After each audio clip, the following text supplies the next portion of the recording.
What's up everybody and welcome to the channel. In today's video we're checking out the 2026 Infiniti QX60. This is an all-wheel drive sport model finished off in radiant white. MSRP is around $66,700. So what do you guys think of Infiniti's QX60? Is this kind of like the best bang for the buck luxury SUV? It doesn't really break the bank for what it's supposed to be. And honestly, it's kind of a normal car underneath too, to where it's a pretty easy car to actually live with and own. Now, underneath the hood, you are going to get a 2-liter inline 4-cylinder turbocharged engine. This makes 268 horsepower with 286 pound-feet of torque. Now this makes about 20 horsepower less than the old V6, but it makes about 20 pound-feet of torque more than that old V6. It's going to have a 9-speed automatic transmission. It is an all-wheel drive vehicle. Got an 18.5 gallon fuel tank. Curb weight's 4,700 pounds, and you can expect 22 miles per gallon in the city with 27 out on the highway. Now for the styling, I will say it looks really sharp, especially with the LED headlights. You got that nice daytime running light and the turn signal, a dark housing. You're gonna get all this black chrome trim throughout the whole grille surround, nice black mesh, large logo, forward-facing camera, safety sensor, parking sensors, nice opening for that intercooler, and then this front splitter especially really adds to the style. It's honestly a really good looking front end. I like the sharp cutouts for the side profile areas, and then the hood has kind of a bulge in the center, razor sharp lines on the edge. I mean, it really comes together. Can't complain with the way this thing looks. You're gonna get some plastic black material making its way into the fender arch. Nice set of 20-inch wheels, mostly gloss black with a nice little silver trim piece. And again, it just really comes together well.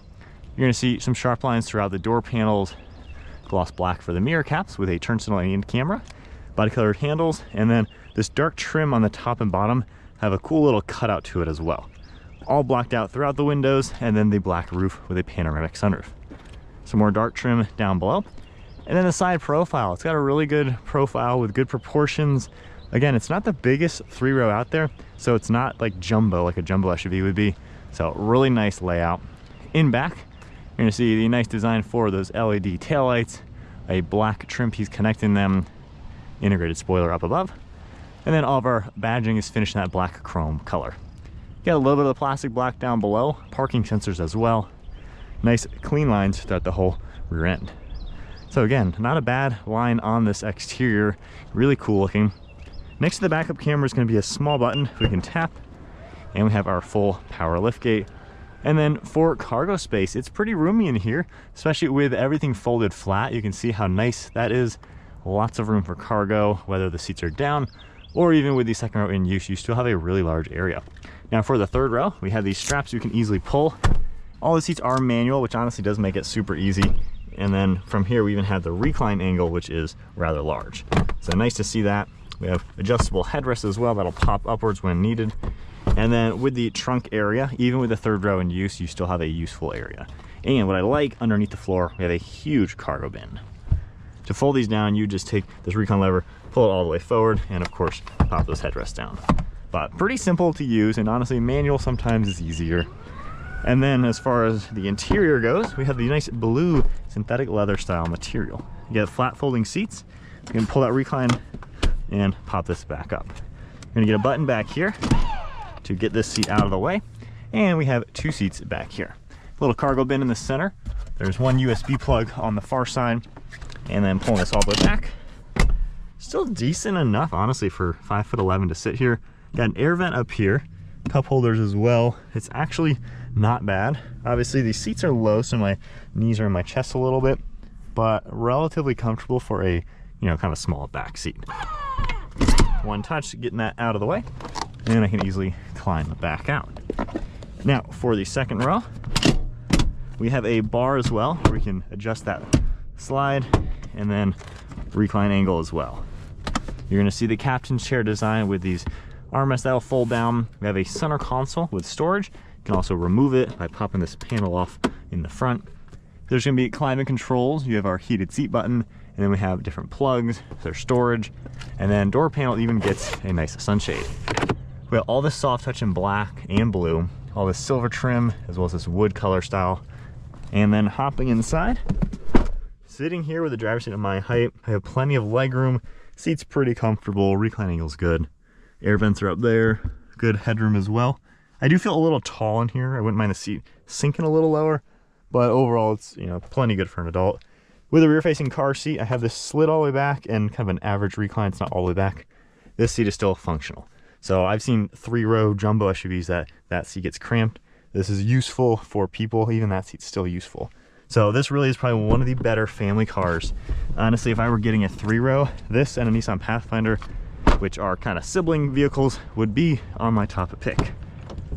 For the front, you're also gonna get more of the soft touch, the blue, all that silver trim and wood trim, memory seating as well. And then we have our illuminated Infiniti door sill, all the controls, two-tone on the seats, and then you have the nice perforations all throughout it. Got a black leather steering wheel with a power telescoping column. And then let's fire it up. All the screens will come to life with a cool animation. And then we have some silver trim, audio controls, cruise control, paddle shifters as well.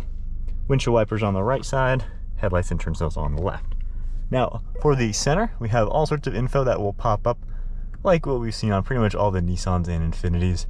So all the basic stuff, and we can even then adjust it and have a more traditional style as well.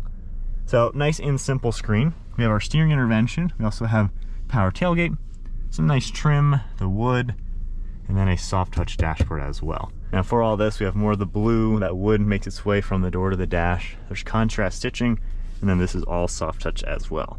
You got this nice gloss black trim connecting the air vents, and then for the multimedia system, Infiniti's newest design looks really good. Super simple, you can customize it. We have apps that will pop up as well. And then for CarPlay, nice look to it with all the different apps, the newest style as well. So can't complain with the screen setup, I really like it. Fits the interior too with this tablet style.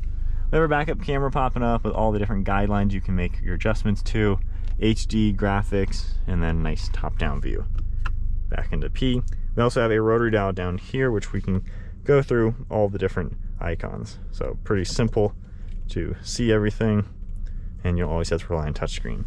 Now for down here, we're gonna see our climate controls. We have our tool zone temperature, nice little rotary dials, haptic buttons for all of that. You kind of just give it a press, you can hear it and feel it. All the air vent controls and everything, rear control we can adjust, some track and tuning. You're gonna see plugs and wireless charging, and then a good amount of storage throughout the center with cup holders and hidden storage down below. Got more of the contrast, the blue and the black, and then those controls, shortcuts as well. And then we have a nice bit of storage down below. Got more of the stitching and everything. Glove box is pretty large. One last look at the interior. It's a simple interior, but honestly, it's very well appointed. It feels nice. And again, this isn't crazy expensive in this category.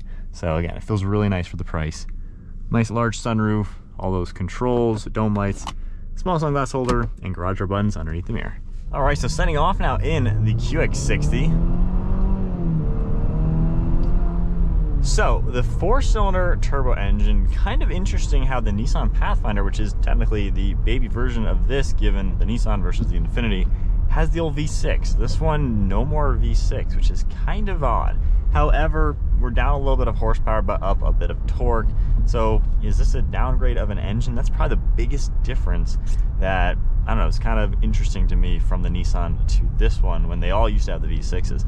I will say though, acceleration is plenty. A little bit lag, and then the transmission has to shift, so maybe not as direct as the V6, but we have a lot more instant usable torque, so kind of a toss-up.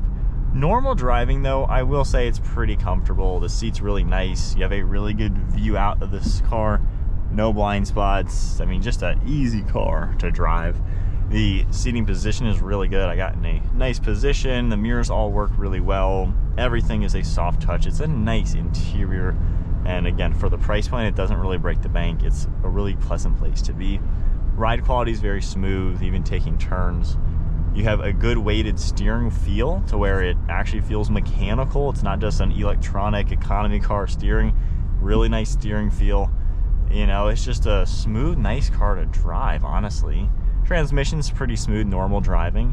So I'd say if you're just kind of cruising in this, it feels like a pretty good luxury car. It's relatively quiet. I do hear some sort of whistle up there from the roof. I don't know what that is, but a little bit of a whistle I'm hearing with wind noise, but generally I'd say it's pretty quiet. The bumps are absorbed well, especially sitting in these front seats while they're super padded. You don't really feel the bumps. Again, overall, it's pretty quiet and comfortable. We've had a couple of these in the past as loaner cars to take on trips up north and things like that. So I probably have 10,000 miles in the Pathfinders and QX60s. And I think overall it's one of the better road trip vehicles, one of the better sized 3-row SUVs too, without being jumbo. So I enjoy this. I enjoy being in here. It really is nice. I keep it in auto mode because I will say if you put this in sport mode, it is really touchy with the turbo and the transmission, so probably not something you'd actually do. Leave it in auto. If you put it in eco mode, there is so much lag from the throttle pedal. Not really ideal at all. So leave it in auto, let the car do its thing. Don't waste your time with the drive modes unless you're doing the tow or the snow mode, of course. Now hitting some bumps. So the build quality is really good. Hitting that, some cars feel like they're falling apart doing that. This thing is super solid, and I think that is one of the better pluses about the Infiniti. It is just a really solidly built SUV. It feels really nice. Nothing feels cheap in it. It just feels like a really good place to be that isn't too expensive, but it does feel like a luxury car at the end of the day.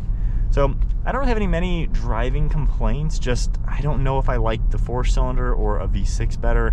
It's like a toss-up. I'm really hard-pressed to determine what I like the best. So with the cameras, you know, being all-wheel drive, this is something that can go off the beaten track, doing some trails and driving like that. The cameras work really well. I can see my front wheels and everything. So again, this is going to be a super usable vehicle for so many different instances. And really nothing to complain about with how it drives and just working this vehicle while moving. I think it really packs a lot. Even just hitting some bumps, it's got the ground clearance to do some things. A little bit of wheel spin, but again, it's wet and slick, not too, you know, grippy. But again, this is something that can kind of do it all, I think. Not really many compromises with this car.